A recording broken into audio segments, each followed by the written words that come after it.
questions, I'm happy to come back to any of these topics. Can you all see, right now you're seeing probably not slideshow, so let me change that. Okay. Do you see slideshow now? Now we do, yes. Okay, great. So I'm going to Moore's lead to the ACCEL Community Engagement and Outreach Core, and I'm going to talk a little bit about what is community engaged research, and then also what services can you access through the core. So what does it mean to engage the community in research? I've included this article from Circulation, Community-Based Participatory Research from the Margin to the Mainstream, Are Researchers Prepared? I think it's actually a really great article. And it talks about the importance of community-engaged research to improve cardiovascular outcomes. So it sort of highlights how this has been a more popular topic in the literature recently and how recognizing community needs can really enhance clinical and translational research.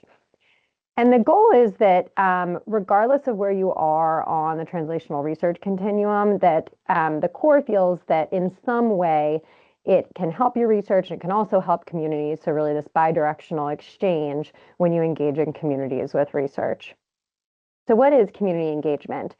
We as a core define community as a group of people with diverse characteristics who are linked by social or professional ties, share common perspectives, interests, or health concerns, or will be engaged in joint action in geographical locations or settings or groups.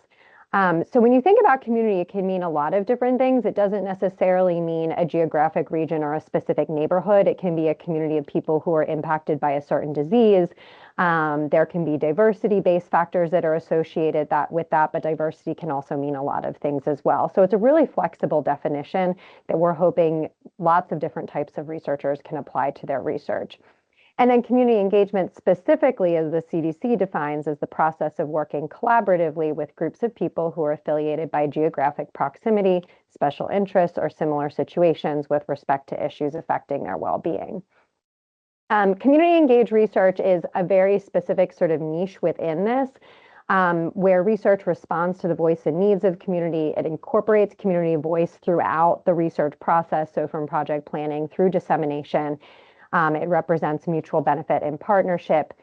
But we realize not all researchers are going to be doing full community engaged research, that there really is sort of a spectrum and a ladder of community participation from maybe placing your research within a community all the way through community participatory research that helps with community empowerment and partnership and collaboration.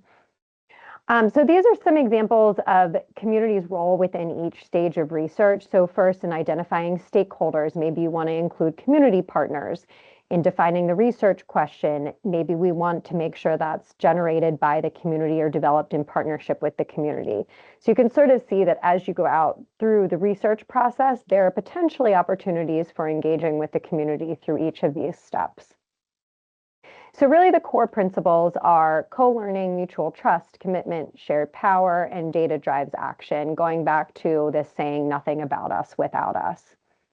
I've included this study or this paper here, helping basic scientists engage with community partners to enrich and accelerate translational research, if anyone's interested in reading a little bit more, if you're doing work more in the realm of basic research. And so our goal as a core is that all researchers, regardless of the type of research that you're doing, are able to identify the community impacted by your research, describe the impact of research on the community, and then describe your plan for disseminating the findings back to this community. And that's a really important part because it's not just including the community in research, but they will also want to know, once they've been included, what were the results of this research and how can they use the results to really drive actionable change within their communities. So benefits of engaging with the community, identifying needs coming from communities, it can help spark innovation, it represents diverse perspectives, it can enhance recruitment, retention, and response rate to your research studies, strengthen partnerships, make solutions more sustainable, and allow for wider dissemination. And so overall, the goal is that it would potentially make your research more relevant to whatever community you're engaging with in your research. But there's obviously challenges associated with this, and these are the sort of challenges that the core helps with. So for example, identifying community partners, the time associated with this, funding, overcoming barriers related to mistrust and community barriers to participation. Considering whether it's outside the scope of data collection, the core can sort of help with research design when it comes to this. Limitations related to peer review and funding applications, so we can help with reviewing different parts of applications, which I'll talk about more in a second. And then balancing scientific rigor with the process focus of community-based participatory research. There are also additional challenges that come related to the IRB and agreements and contracts, which we can help navigate as well. So what is the ACCEL Community Engagement Outreach Core, and what specific functions do we do? So I've listed some of them here for reference as well, and there's more information on the ACCEL website. So there is every year a community-sponsored, community-engaged pilot mechanism that's available that has a little bit different parameters from the non-community engaged pilots. We can also provide consultation during grant writing. So for example, not only with study design, but also recruitment plans if you're recruiting in communities, thinking about funding and budgets, and for example, how do we allocate funding for a community advisory panel or for community partners that may be participating in the project. I'll show you in a second how you can request a consultation. We can assist with identifying community partners, and we do that frequently in conjunction with our Community Advisory Council. So we have a council made up of community members who are interested in being engaged and representing community in terms of ACCEL research that we often go to for assistance identifying community partners. We can assist with manuscript drafting and language. We have learning and education modules and resources that are available online. Specifically, the community engaged modules are in the process of being revamped, but they will be up online again soon. We also host the annual Community Research Exchange. You may have heard about this. It was in October of last year. We're currently planning for the 2026 exchange, which will be in the fall again this year. I mentioned the Community Advisory Council.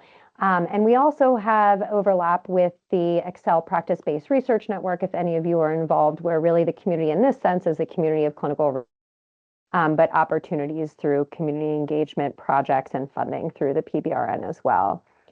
There's a one-page resource sheet that's available on the ACCEL website for reference that highlights some of these roles as well. And then I wanted to go back to and mention briefly compensation, because this is frequently a question that comes up, but we can definitely help navigate some of these questions regarding if we have a community advisory panel, how much should we budget for them? How often should they be meeting? How much should we provide compensation for our community partners and things like that? If you're interested in placing a consult, this can be done by logging into your ACCEL account and going to requesting support from the cores, and then the CEO is listed as one of the consult requests under the cores. These are photos of our wonderful community members who are involved in the Community Advisory Council, who are great advocates in the community and great advocates for the mission of ACCEL to improve the health of Delawareans through research. And then I mentioned the Practice-Based Research Network, so just another opportunity for both your projects and then also community engaged research as you're thinking through. So that was where I thought I ended, but apparently I didn't. So now, if anyone has any questions, I'll stop sharing.